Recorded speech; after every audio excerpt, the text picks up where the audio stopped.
ನಮಸ್ಕಾರ. ಕನ್ನಡಪ್ರಭ.com ನ್ಯೂಸ್ ಬುಲೆಟಿನ್ಗೆ ಸ್ವಾಗತ. Camera person Alan ಜೊತೆ ನಾನು ವಿಶ್ವನಾಥ್ ಸಿದ್ದಪ್ಪ. ಇಂದಿನ ಪ್ರಮುಖ ಸುದ್ದಿಗಳು. ಕಿರುಕುಳ, ಬೆದರಿಕೆ ಮತ್ತು ಜಾತಿ ನಿಂದನೆ ಆರೋಪದ ದೂರಿಗೆ ಸಂಬಂಧಿಸಿದಂತೆ ರಾಜರಾಜೇಶ್ವರಿ ನಗರದ ಬಿಜೆಪಿ ಶಾಸಕ ಮುನಿರತ್ನ ನಾಯ್ಡು ಅವರನ್ನು ಪೊಲೀಸರು ವಶಕ್ಕೆ ಪಡೆದಿದ್ದಾರೆ. ಮುನಿರತ್ನ ವಿರುದ್ಧ ವಯಾಲಿ ಕವಲ್ ಪೊಲೀಸ್ ಠಾಣೆಯಲ್ಲಿ 2 ಎಫ್ಐಆರ್ಗಳು ದಾಖಲಾಗಿತ್ತು. ಬಂಧನ ಭೀತಿಯಿಂದ ತಲೆಮರೆಸಿಕೊಂಡಿದ್ದ ಮುನಿರತ್ನರನ್ನು ಕೋಲಾರದಲ್ಲಿ ಪೊಲೀಸರು ವಶಕ್ಕೆ ಪಡೆದಿದ್ದಾರೆ. ಮುನಿರತ್ನ ಅವರು 30 ಲಕ್ಷ ರೂಪಾಯಿ ಲಂಚಕ್ಕೆ ಬೇಡಿಕೆ ಇಟ್ಟಿದ್ದಾಗಿ ಬಿಬಿಎಂಪಿ ಗುತ್ತಿಗೆದಾರ ಚೆಲುವರಾಜು ದೂರು ನೀಡಿದ್ದರು. ಅಲ್ಲದೆ ಮೊತ್ತವನ್ನು ಪಾವತಿಸದಿದ್ದರೆ ತನ್ನ ಗುತ್ತಿಗೆಯನ್ನು ರದ್ದುಗೊಳಿಸುವುದಾಗಿ ಬೆದರಿಕೆ ಹಾಕಿದ್ದಾಗಿ ಆರೋಪಿಸಿದ್ದರು. ಲಂಚದ ಹಣ ನೀಡದ್ದಕ್ಕೆ ಚೆಲುವರಾಜುಗೆ ಶಾಸಕರು ಪದೇ ಪದೇ ಕಿರುಕುಳ ನೀಡುತ್ತಿದ್ದರು. ಅಷ್ಟೇ ಅಲ್ಲದೆ ಅವಾಚ್ಯ ಶಬ್ದಗಳಿಂದ ನಿಂದಿಸಿ ದೈಹಿಕವಾಗಿ ಹಲ್ಲೆ ನಡೆಸಿದ್ದಾರೆ ಎಂದು ಎಫ್ಐಆರ್ನಲ್ಲಿ ಆರೋಪಿಸಲಾಗಿದೆ.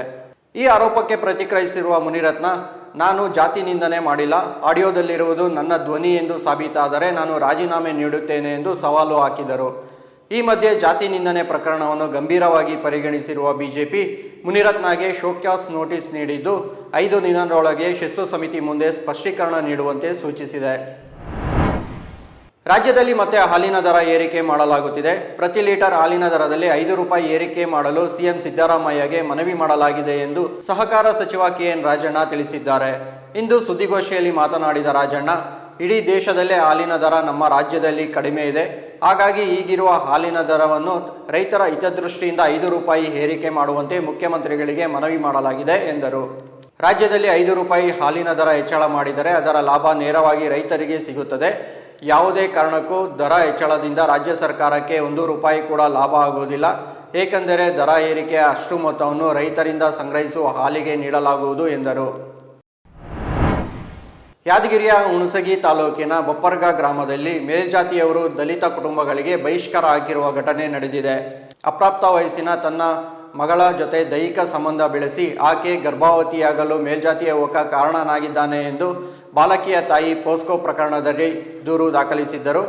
ಆಗಸ್ಟ್ 14ರಂದು ನಾರಾಯಣಪುರ ಪೊಲೀಸರಿಗೆ ದೂರು ನೀಡಲಾಗಿದ್ದು ಯುವಕನನ್ನು ಬಂಧಿಸಲಾಗಿತ್ತು. ಬಾಲಕಿ ಗರ್ಭಿಣಿಯಾಗಿರುವ ವಿಷಯ ತಿಳಿದ ಬಳಿಕ ಯುವಕ ಆಕೆಯನ್ನು ಸಂಪರ್ಕಿಸುವುದನ್ನು ನಿಲ್ಲಿಸಿದ್ದನು. ಅಷ್ಟೇ ಅಲ್ಲದೆ ಆಕೆಯನ್ನು ಮದುವೆಯಾಗಲು ಇಷ್ಟ ಇಲ್ಲ ಎಂದು ಯುವಕ ಬಾಲಕಿ ಮನೆಯವರಿಗೆ ಸಂದೇಶ ಕಳುಹಿಸಿದ್ದ ಎಂದು ದೂರಿನಲ್ಲಿ ಉಲ್ಲೇಖಿಸಲಾಗಿದೆ. ಇದೀಗ ಯಾದಗಿರಿಯಲ್ಲಿ 50 ಕುಟುಂಬಗಳಿಗೆ ಸಾಮಾಜಿಕ ಬಹಿಷ್ಕಾರ ಹಾಕಿರುವ ಪ್ರಕರಣ ಸಂಬಂಧ ಪ್ರತಿಕ್ರಿಯಿಸಿರುವ ಗೃಹ ಸಚಿವ ಪರಮೇಶ್ವರ್ ಅವರು ಈ ಬಗ್ಗೆ ವರದಿ ತರಿಸಿಕೊಂಡು ಸೂಕ್ತ ಕ್ರಮ ಕೈಗೊಳ್ಳುವ ಭರವಸೆ ನೀಡಿದ್ದಾರೆ.